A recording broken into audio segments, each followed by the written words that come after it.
Hey, everybody. So, good afternoon. I'm here to introduce Dan Rosensweig, who in the past has needed no introduction.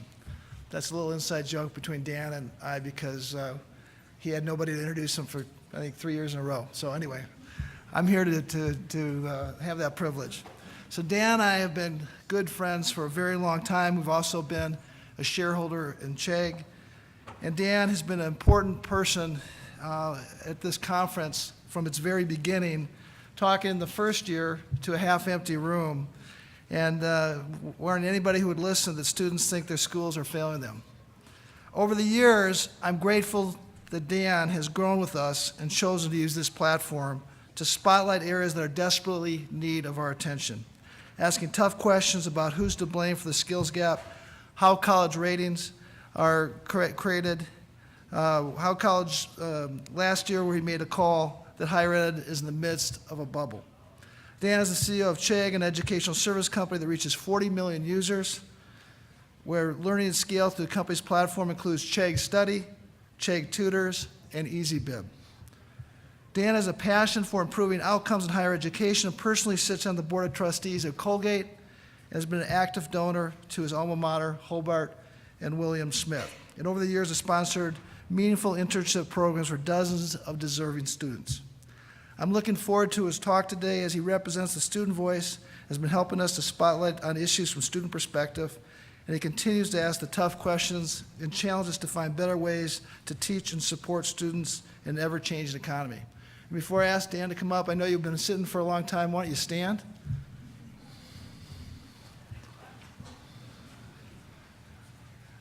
And you can all clap and give Dan a standing ovation coming in.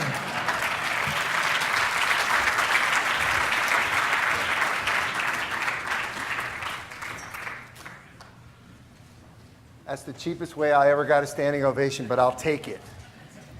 So I too have been sitting here for an hour and also need to go to the restroom, but I have a mic on, so I didn't go.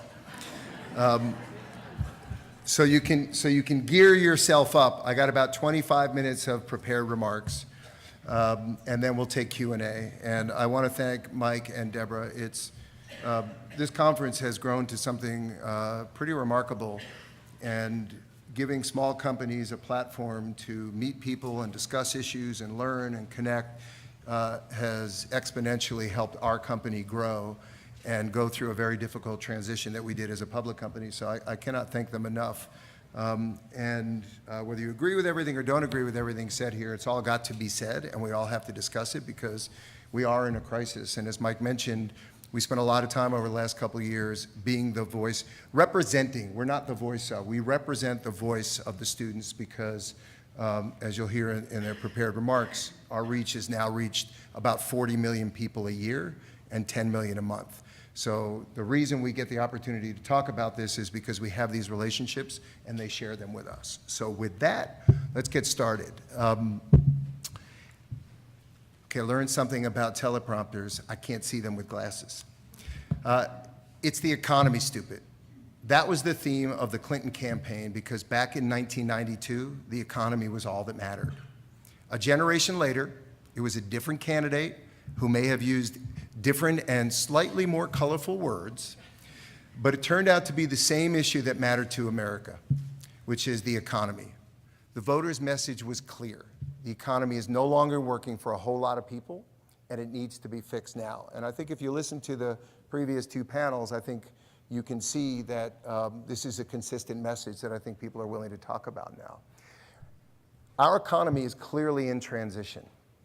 It's undergoing a shift similar to the agricultural and industrial revolutions, but much faster and affecting many more people at the same time.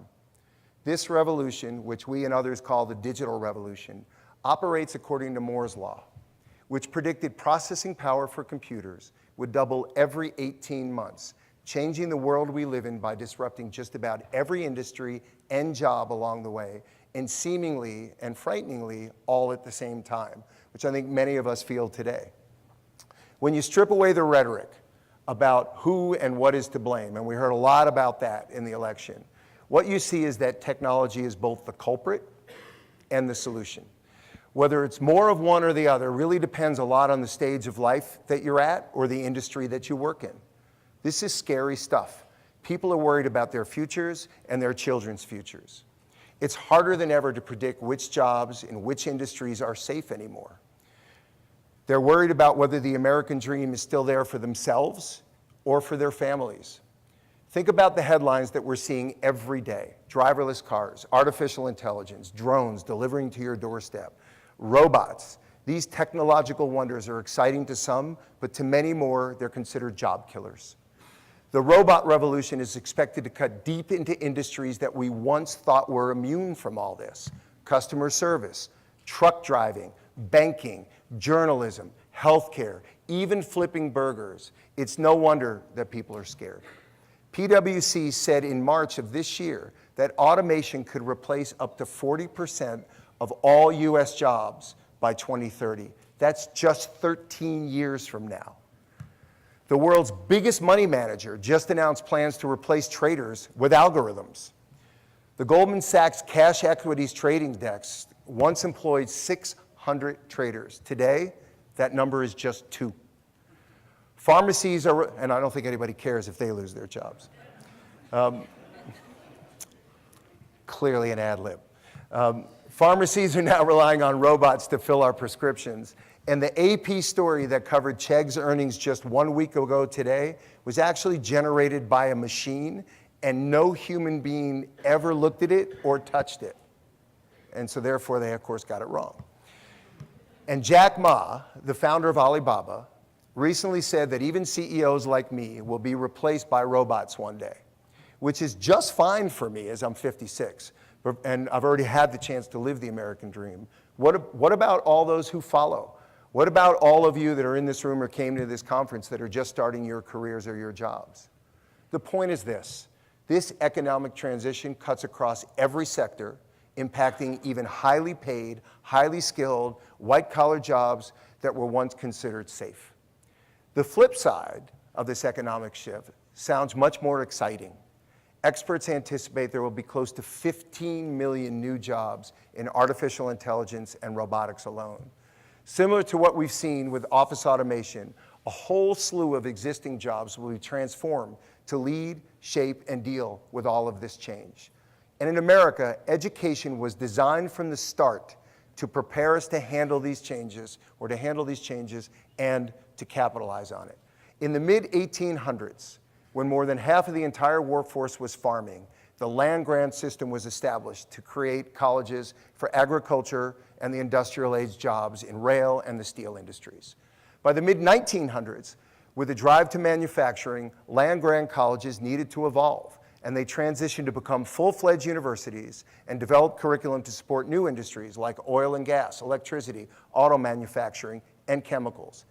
Then came, in our lifetime, the information age and the birth of computer science and engineering.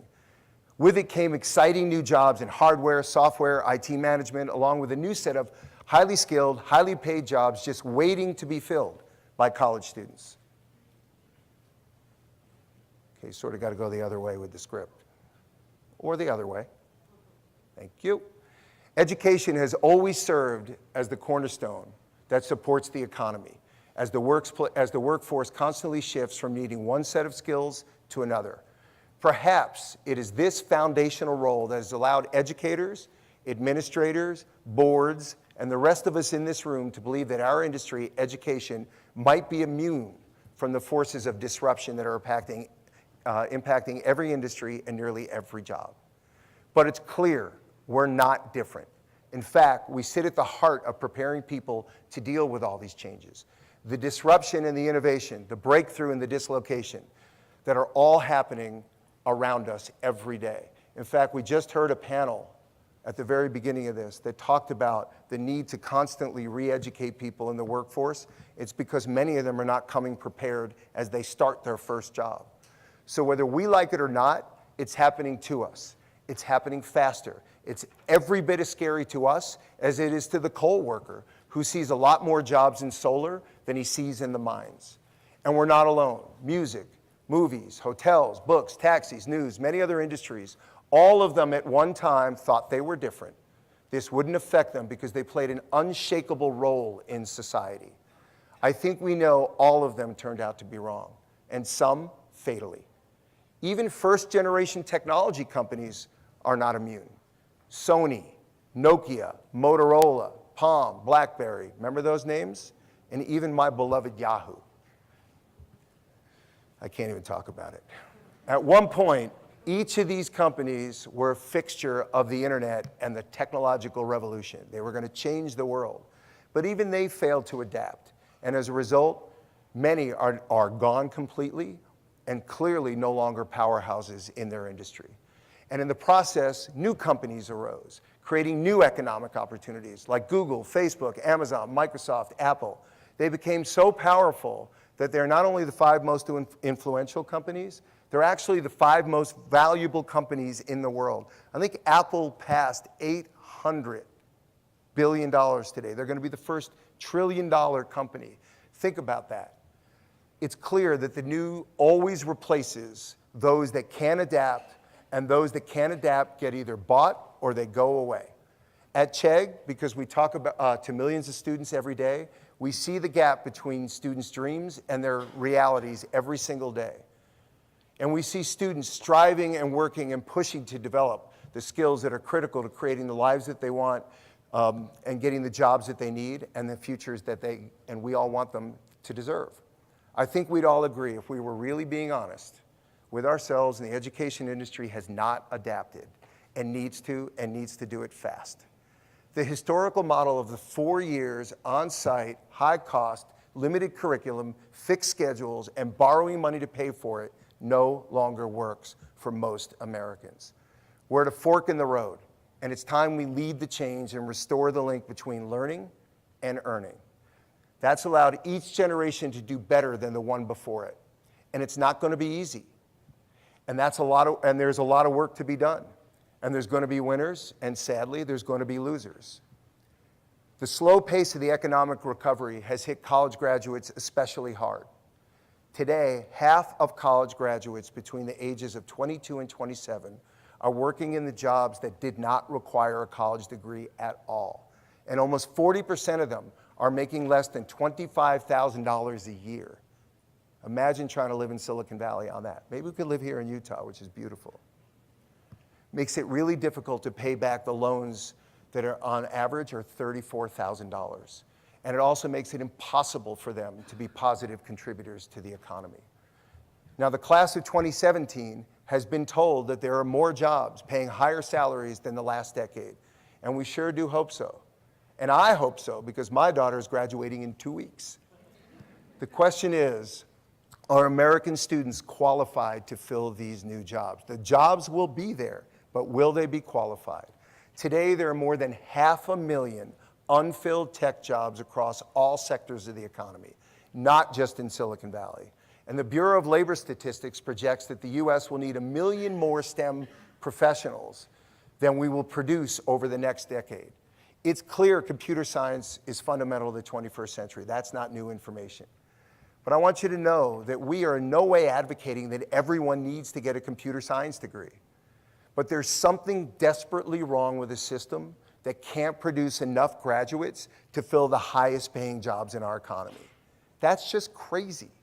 And worse yet, employers tell us that graduates who do get these degrees are still missing many key skills, both technological and the soft skills.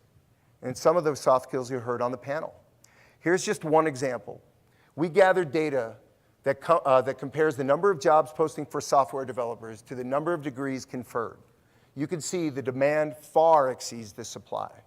If you look a level deeper, you can see that even those graduates who have these degrees don't actually have the requisite skills that the employers desire. So even computer science programs can't seem to keep pace with the technological change now reshaping business, our economy, and the world. In past generations, a college degree helped millions of students land good jobs and enable them to realize their version of the American dream. But in the last decade or so, that link has been broken. And today, to a whole lot of people, a college degree feels like an expensive bridge to becoming a barista. It comes down to this. If our best and brightest can't afford to buy homes, to build families, to buy cars, to participate in the growth of the economy, because they can't get good jobs in the fields that they want to work in, and they're bogged down trying to pay off their student debt, then we have no middle class. And with no middle class, there's no sustainable economic growth. And with no economic growth, we're looking at 1% of the people holding 99% of the wealth. And a nation at risk at turning on each other because the middle class dreams that we all had feel beyond our reach. And I think we saw a lot of that in the last election. This is America's biggest problem to solve and the core purpose of education in this country. Last year, we said that there was a bubble, and we thought people needed to acknowledge it. Today, it's clear that bubble has burst. We talked about $1.3 trillion in student debt, but if you take a look one level deeper, more than 40% of those students with debt are already technically in default, which means that there are more than 8 million people who are behind on their loans. Just to size that for you, that's the size of the city of New York. That's unbelievable. If we just stopped here, this presentation, it would look like there's no future. But we believe at Chegg that the future doesn't have to look bleak. We can get back to what education has always done, adapt to the times and prepare America's workforce for the jobs that are required to fuel our economy. Right now, we have the opportunity to modernize the curriculum and modernize the way we teach it. And in the process, expand the opportunities for both learners and educators.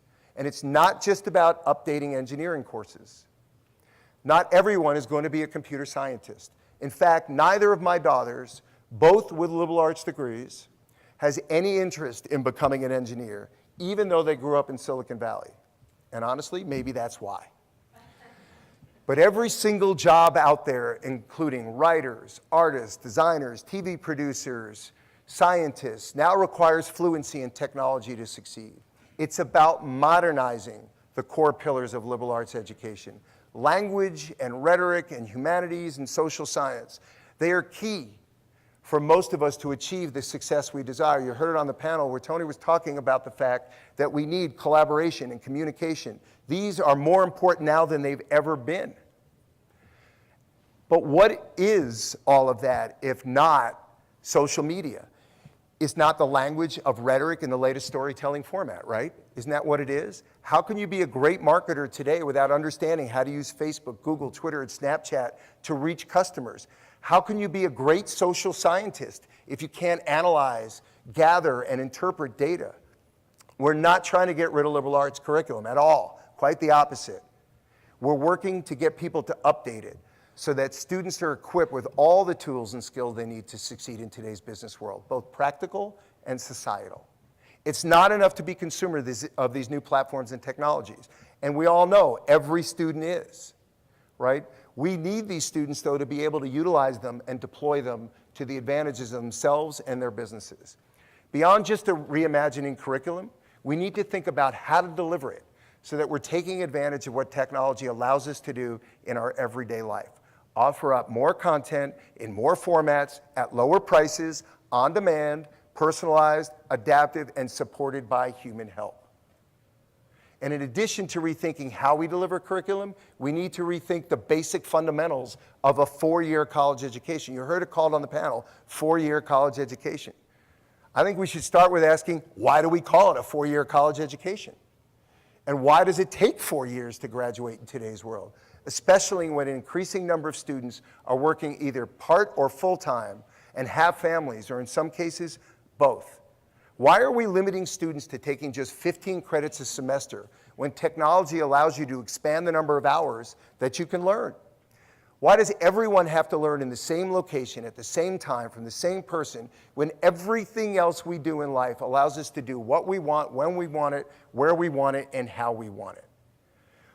Why are we not able to expand curriculum the same way Google has expanded access to information through search? Or Amazon has expanded the number of things we can buy through commerce? Or Netflix has expanded the kinds of entertainment we can access at a moment's notice. And of course, Pandora and Spotify allow us to listen to 15 million songs at will. We no longer worry about the hours that a bank is open to deposit a check or to get cash. Can any of you imagine running home to watch a TV show at a specific prescribed time anymore? Does anyone think the only time they can shop is when the actual physical store is open? And any of you who came into Utah on Sunday know exactly what I mean, okay? Is anyone here willing to stand in the rain anymore and pay a high price for a cab? Today, we have no problem imagining going to space as a private citizen. Thousands of us have signed up to do it. A bunch of my friends, I think they're nuts. We joyfully envision a world that has driverless cars. They're on the roads now, right? And believe it or not, if estimates are right, more than 8 million of us look like crazy people talking to speakers in our homes to do things like listen to music, get information, and to order groceries. So why is it so hard to imagine a world where more people are able to learn from more educators who are more knowledgeable in their subjects, on demand, any time of the day, in any subject? Why is it when it comes to learning, we think it's okay to limit ourselves in a way that we would never limit ourselves in our day-to-day life anymore? This does not mean that we do away with in-class education or residential campuses. Quite the contrary. For some people, that may be the best way to learn. But unfortunately, that's fewer and fewer people. But clearly, if you listen to anything, cost, time, geography are reducing the number of people who can participate in learning. And that's not good. Why do we think it's okay to limit the number of places and the number of hours that students can learn? What we are talking about here is adding value to what we do by modernizing and expanding what we're able to offer and how it can be offered. What we're really trying to do is give increased access to more students at a lower cost, the way they prefer, and the way they're more likely to learn in today's world. In fact, consumer demand is actually driving the change. As just a single example, more than 6 million post-secondary students took classes online in 2015. That's 25% of the size of the entire college market, because they could do it at their own speed, on their own time, without having to leave their families, leave their jobs, or leave their incomes. It's clear, convenience and cost need to be a huge part of how we educate in the future. America's leading education institutions can and should meet these challenges of offering students an education that is multi-channel, personalized, on-demand, with increased content, backed by human professional help at an affordable cost. And historically, technology has always allowed an industry to deliver these things at a lower cost.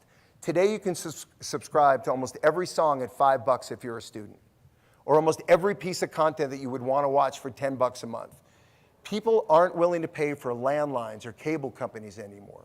Frankly, it's not just convenience that's driving the change among this next generation of students.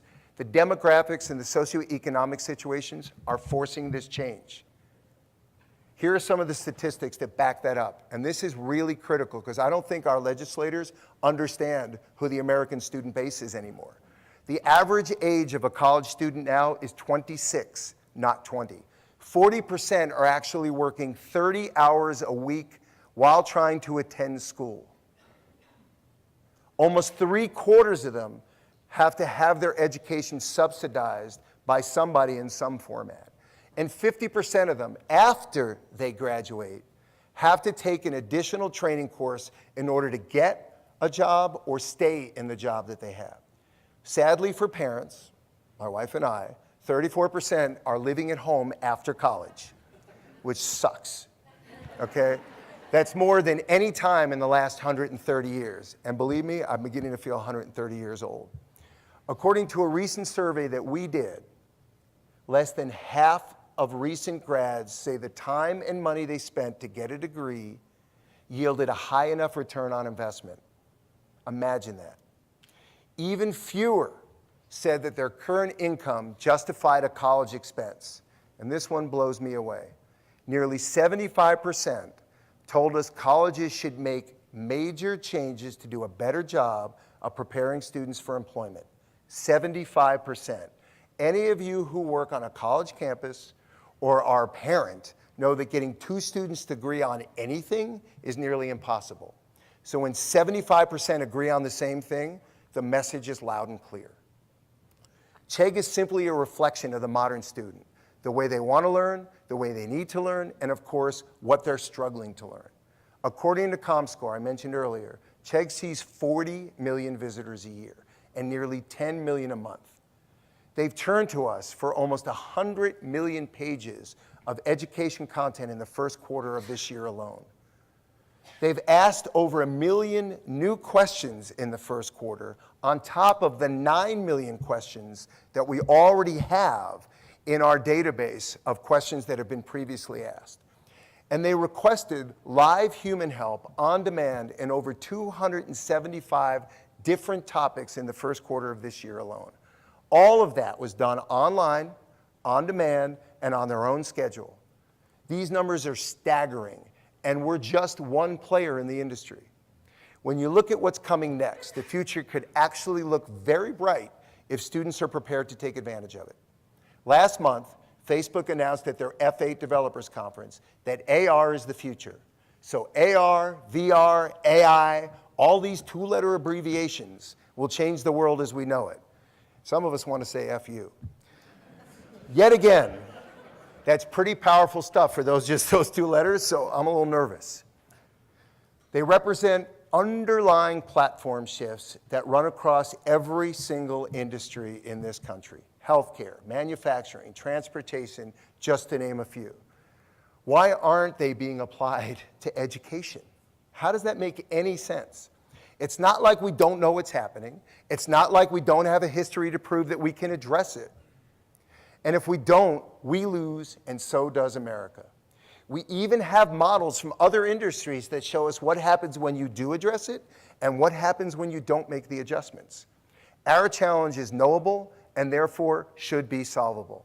And more importantly, it's noble and it's necessary for the economy. It's necessary for students. And frankly, it's necessary for the educational institutions if they want to stay relevant and if they want to stay open. I'm not pretending this is easy. Many of you are struggling with it right now. We see stress on the system. Fewer international students are applying. Fewer students can afford to do a full pay. There's more social unrest on campus. All of these issues can be positively impacted by reducing the stress and the burden on the ability to learn and evolving the same way other industries have by using modern technology. So student pressure, parent pressure, economic pressure, government pressure, employer pressure, they're all pressing down on the educational system. That's so much pressure, I'm hoping that we can make a diamond. I know it's corny, but I believe it. Given what's happened in other industries, we can predict what's likely going to happen in ours. Some schools will go away. Some curricula will have to be eliminated. Some schools will consolidate. And a small number of schools may not even be affected. But then emerging from this will be the future. There will be schools that align themselves with the needs of the future, like working with employers, parents, and students. They'll expand curriculum. They'll expand the delivery mechanisms. They'll expand the number of students that they can reach. They won't limit themselves to fixed geography, a fixed time of day, or a fixed classroom size. They'll employ more educators, not less, because they're reaching more students around more subjects. And there's already movement. Some of our nation's governors have recently proposed changing curriculum and lowering the cost of tuition. Some even have gone as far as to suggest that free tuition for students should be available in their states, like in New York. We applaud all of these. However, making college more affordable to a larger group of people in a system from which half of them already don't graduate, and the ones that do end up in mismatched jobs to their future, adds to the problem and doesn't solve it. We need big change, not just Band-Aids. And a week ago, Purdue University made a bold, if not controversial, decision to acquire Kaplan University, a large for-profit university. It's too soon to say whether their specific move into online education industry will be a good or a bad thing over the long run. But we should acknowledge the intention. It's worth recognizing that Purdue is one of the first land-grant colleges I mentioned earlier to become a full-fledged university, and the first, believe it or not, to offer a computer science degree. With this latest move, they said in order to deliver on their mission of making higher education more accessible, more affordable, more relevant, and more convenient, and they needed to reach the more than 36 million working adults who didn't complete college credits or don't have any at all, Now, the execution may be questionable, we'll find out, but the goal is not. I empathize with those of you who say that transforming a business is hard, and college is a business whether you like it or not. We've gone through our own transition in our business in the last couple of years. It hasn't been easy. In fact, I'm only 22 years old. I just look really old. But it's been worth it. But the time for change is now, and the industry will change with or without us. In fact, the venture capital industry invested more than $1 billion in education technology last year alone. We already see technology transforming the industry, but it's being led by students. If you're a student, of course you want an education system that is able to deliver regular curriculum in modern ways at a price you can afford that does not mortgage your future. If you're an educator, you have the opportunity to expand your curriculum, increase the number of teachers you hire, improve their earning potential, increase the number of students you can reach, and in the process, deliver more value to more people in more places. This should be the dream of every educational institution. In the world I come from, these dynamics equate to exponential growth and value creation. We can and will democratize education and enable more students to be better prepared for their future and to be greater contributors to our economy and their country. This is the world we see and what students are demanding. It's what the industry is capable of delivering. So I leave you with this. The education industry isn't different than any other industry. The time is now. Transforming has been a hallmark of the education industry in the United States through its entire history, and it has to be again. It's not just the future of education that depends on it. It's America's future and the future of our children. And with that, I say thank you very much for listening.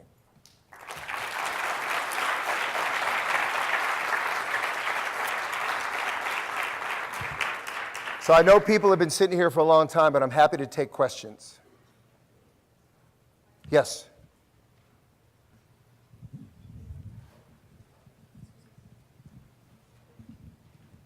Hi, Tony Weaver. We met last night. Oh, yeah, it was a great conversation. He's building a company to try to figure out how to educate people on what is fake news and what is not. So I think we should applaud him. Thank you. A lot of what you talked about involved modernizing liberal arts education at the college level. Do you think that there's some of that can be applied to K through 12 through 21st century learning initiatives? Look, absolutely. We should not kid ourselves. Computer science is hard, math is hard, science is hard. These things are hard, but they're the future. And you know, because our audience, the 40 million that we reach in a year and the 10 million we reach in a month and the 5 million that are paying customers to us, they are in high school and in college, so our research and our data focuses on them. But clearly, the earlier you start, the greater that we can handle the diversity issue, right? The greater that we can handle the issue over what is fake news and what is not fake news. So we just don't address that market, but yes. And I do think you've seen governors, and so I've spoken to the governor of Rhode Island and the governor of Ohio because they've seen our data, and they are beginning to change the curriculum starting at the earliest ages. And you're starting to see it in Rhode Island. Everybody needs to learn to code. And as I said, I made my daughter take a coding class, my oldest daughter, and I said, Rachel, how did it go? And she said, Dad, just like I expected. And I said, what? She goes, I fucking hate coding. But she needed to understand technology because her job eventually became working at BuzzFeed. So thank you for your question. Other questions? Really? No questions? No. I was expecting drama. We have one? We do. Hi, Dan. Great talk. Thank you. My question was about Chegg's mission. You have done great things about helping people through college. Yep. But are you also thinking about actually helping them find career opportunities at the end of college and enabling that? Yeah, so a lot of this data that we have, and the reason we're talking to governors of states is because we have over 30 data scientists who are spending almost all of their time evaluating every single resume that a college student is writing. For those of you who don't know, we own internships.com, and millions of students use that every year. So we believe it's our birthright and our responsibility to get every student their first internship and their first job, and that's why even Chegg has 30 interns this summer and every summer. But we're using that data to parse every student resume, every student class of any student that's come on the Chegg network, every job offering across every industry for students that are graduating, and we're identifying what the skills are that employers want and what the skills are that students got or are getting or need to get, and we're showing them if they go to X school and they take X major, they're likely to go to X company and earn Y amount of money so they can make better decisions for themselves. But what we're going to do then is we're going to match you to the best opportunity, and then we're going to expose to you what else you may need, and then we're going to match you to those skills. So yeah, that is the next big step for Chegg over the next 3 to 5 years, and we're spending a lot of money to go after it. Excellent. So Thank look, you. if we have this many students coming to our network, we have an obligation to identify where they're strong, where they're weak, what they need, get them what they need, make it affordable, and then get them that job. So we're very excited about that. Yes, question? Hello. Hi. I'm fairly new with your company, organization, and wanted to know, do you have any data or have any nonprofits use this company to help improve academic achievement or college entrance amongst low-income students? In fact, we do. And in fact, under the previous administration, we worked at the White House, and we have a great deal with, I like to call them NARCUA, but they got a much bigger name, that is all about college admissions, all about identifying the right places. We have the largest scholarship database. We have also, over different times, offered 2 hours of free college guidance counseling to low-income or first-generation college students that we pay for ourselves, because the ratio of a college student to a guidance counselor in the state of California alone is 1 to 1,000, which basically means nobody. So yes, that's a big part of our mission. Thank you for asking the question. Any other questions? Yes. Yeah. So you've talked a lot about how higher education can help prepare like a new generation of workers, but for people who are going to be displaced but have been in their industry for 20, 30 years, maybe Yep. already have a college degree, do you think higher education is going to be the person taking up, or the entity taking up that role, or do you think employers are going to be a big part of that, of reskilling their employees? Well, as an employer, what I would say is, I think you heard it in the McKinsey presentation at the beginning of this if you were here, and I think it's what we want to do is eliminate the need for employers to do it for kids just when they get out of college. We think that's crazy. But even our own company, who is a fairly young company, we are constantly having to re-educate employees. The fact of the matter is Moore's Law is more impactful than we ever imagined. And so even when I was at Yahoo, we had a lot of amazing engineers, but they were engineers to be able to build on top of Microsoft's platform. They were not platform engineers. And then along came Google and along came Facebook, and all they had was platform engineers and not application engineers. So it's changing so rapidly that I think it's going to be a permanent investment for every company to have to be able to constantly re-educate. Now the challenge is not everybody wants to be re-educated and not everybody is capable of being re-educated, and that's a whole different problem. That's not an area that Chegg intends to get into, but I as an employer, and when I was at Yahoo, we had as many as 14,000 employees, so I've employed smaller companies and larger companies. I think what you heard from McKinsey is right, which is we're in a world now where technology is so rapidly changing what's possible that we have to do it, even if we didn't want to. And there'll be a cost, but the benefit will so far outweigh the cost, it'll be unbelievable. So, any other questions? Are we good? Well, thank you all for sitting that long in a conference room, so appreciate it.